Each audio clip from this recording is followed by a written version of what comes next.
ശബരിമല സ്വർണ്ണക്കൊള്ള ഉന്നതരിലേക്ക്, കൂടുതൽ പേരെ ചോദ്യം ചെയ്യാൻ SIT. ശബരിമല സ്വർണ്ണക്കൊള്ള കേസിൽ അറസ്റ്റിലായ A. പത്മകുമാറിന്റെ മൊഴിയുടെ അടിസ്ഥാനത്തിൽ കൂടുതൽ പേരെ ചോദ്യം ചെയ്യാൻ ഒരുങ്ങിയ അന്വേഷണ സംഘം. ശബരിമലയിൽ സ്പോൺസറാകാൻ സന്നദ്ധത പ്രകടിപ്പിച്ച് ഉണ്ണികൃഷ്ണൻ പോറ്റി മുൻ ദേവസ്വം മന്ത്രി കടകംപള്ളി സുരേന്ദ്രനെ അടക്കം സമീപിച്ചിരുന്നുവെന്നാണ് പത്മകുമാറിന്റെ മൊഴി. ഇക്കാര്യത്തിൽ കൂടുതൽ വ്യക്തത ഉണ്ടാക്കാൻ തിങ്കളാഴ്ച പത്മകുമാറിനെ കസ്റ്റഡിയിൽ വാങ്ങും. കഴിഞ്ഞ ദിവസം ആറന്മുളയിലെ പത്മകുമാറിന്റെ വീട്ടിൽ നടത്തിയ പരിശോധനയിൽ ദേവസ്വം ബോർഡുമായി ബന്ധപ്പെട്ട രേഖകൾ SIT കസ്റ്റഡിയിലെടുത്തിട്ടുണ്ട്. പത്മകുമാറിന്റെ വീട്ടിലെ പരിശോധന പൂർത്തിയായത് അർദ്ധരാത്രിയോടെയാണ്. ഉച്ചയ്ക്ക് 12:15 തുടങ്ങിയ പരിശോധന 12 മണിക്കൂറിലേറെ നീണ്ടു. നിർണായക രേഖകൾ കിട്ടിയെന്നാണ് സൂചന.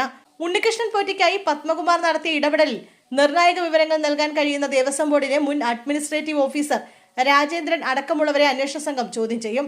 പല ഓഫീസുകളിലും ഉദ്യോഗസ്ഥരെ പത്മകുമാർ സ്വാധീനിച്ചു എന്നാണ് N. വാസുവിന്റെയും മൊഴി. കട്ടിളപ്പാളികളും ശ്രീകോവിലെ വാതിലുമായി ഉണ്ണികൃഷ്ണൻ പോറ്റി വിവിധ സ്ഥലങ്ങളിൽ പൂജ നടത്തിയെന്ന് നേരത്തെ കണ്ടെത്തിയിട്ടുണ്ട്.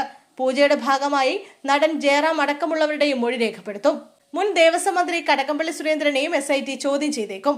കട്ടിളപ്പാളികൾ പോറ്റിക്ക് കൈമാറണമെന്ന കാര്യം പരിശോധിക്കാൻ സർക്കാരും ആവശ്യപ്പെട്ടെന്ന പത്മകുമാറിന്റെ മൊഴിയാണ് കടകംപള്ളിക്ക് കുരുക്കാകുന്നത്. പോറ്റിക്ക് പാളികൾ കൈമാറാൻ പത്മകുമാർ ദേവസ്വം മിനിറ്റ്സിൽ സ്വന്തം കൈപ്പടയിൽ ചെമ്പ് പാളികൾ എഴുതി ചേർത്തെന്നാണ് SITയുടെ നിർണായക കണ്ടെത്തൽ. അതേസമയം സ്വർണ്ണക്കൊള്ളയിൽ അറസ്റ്റിലായ പാർട്ടി പത്തനംതിട്ട ജില്ലാ കമ്മിറ്റി അംഗവും മുൻ ദേവസ്വം ബോർഡ് പ്രസിഡന്റുമായ A. പത്മകുമാറിനെതിരെ CPM നടപടിയെടുക്കില്ല എന്നാണ് വിവരം. പത്മകുമാർ രാഷ്ട്രീയ നേതൃത്വത്തിനെതിരെ ആഞ്ഞടിക്കുമോ എന്ന ഭയത്തിലാണിത്.